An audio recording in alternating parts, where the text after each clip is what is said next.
do you spot the trends in the Forex markets? Well, simply, on a 4-hour chart, I use an 89 period moving average, and I've used that 89 period moving average in all markets for a very, very, very long time. On the stock market, on VectorVest, we have a proprietary tool which works out both the trend of the share and the trend of the general market. In fact, we work out a short-term trend and a long-term trend of both. In the Forex market, I think that the basic definition put forward by Charles Dow in 1880 was a series of rising bottoms is an up market, a series of falling tops is a down market. The 89 period moving average works wonders, that's for sure. If the market's above an 89 period moving average, it's rising. If it's below, it's falling. But I like to see breakouts of patterns, reversal patterns. And a lot of that is quite intuitive. I remember that old fellow in South Africa that taught me this many years ago. He would put the chart on the wall and then he'd walk to the other side of the office and have a look at it. He says, yeah, it's going up. I think very importantly, any question that you ask yourself in trading should be binary, i.e. yes or no. Don't burden your mind with long, long essays. Is the market going up or down? Up. Is it sideways or trending? Every question that you ask yourself should be binary, a yes or no answer, okay? Is intraday trading profitable? I know some people that are exceptionally profitable intraday traders, that's for sure. Your hit rate has got to be better because the market only moves a certain amount intraday, and if you are an intraday trader, you'd be closing your positions off before the end of the session.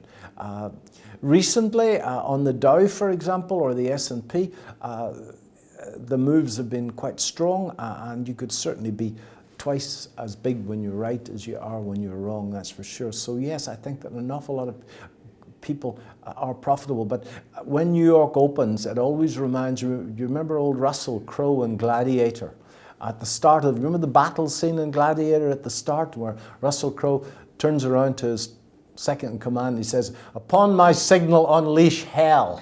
And that's what happens when New York opens in the afternoon. So it moves around. It'll invariably go the wrong way before it goes the right way. In fact, that's the basis of my morning, 2 mornings. There's a London morning and a New York morning. And that's the basis of my New York morning trade, that the darn thing goes the wrong way before it goes the right way.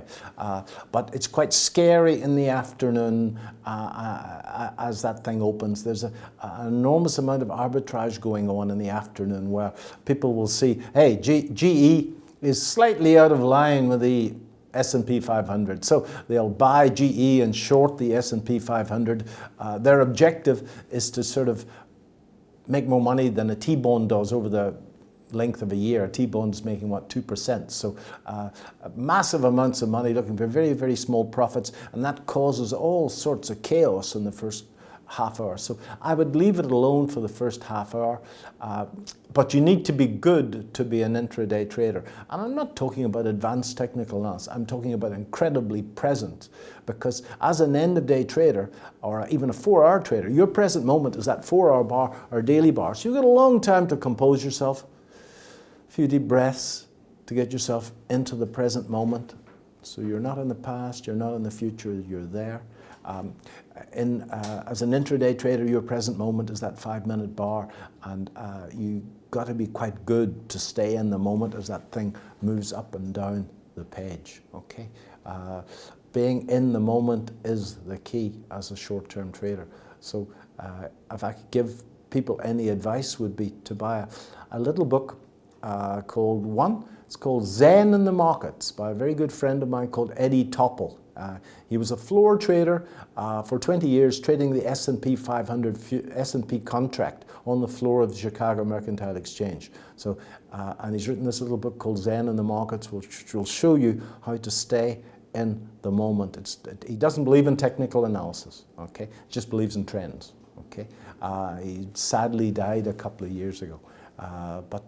Another little book, which is a spiritual book that I think will help everybody, is called The Power of Now by a German fellow called Eckhart Tolle, which will show you how to actually focus your mind into the present moment, to the only moment that really matters. It's very hard, isn't It's it? very hard, of course.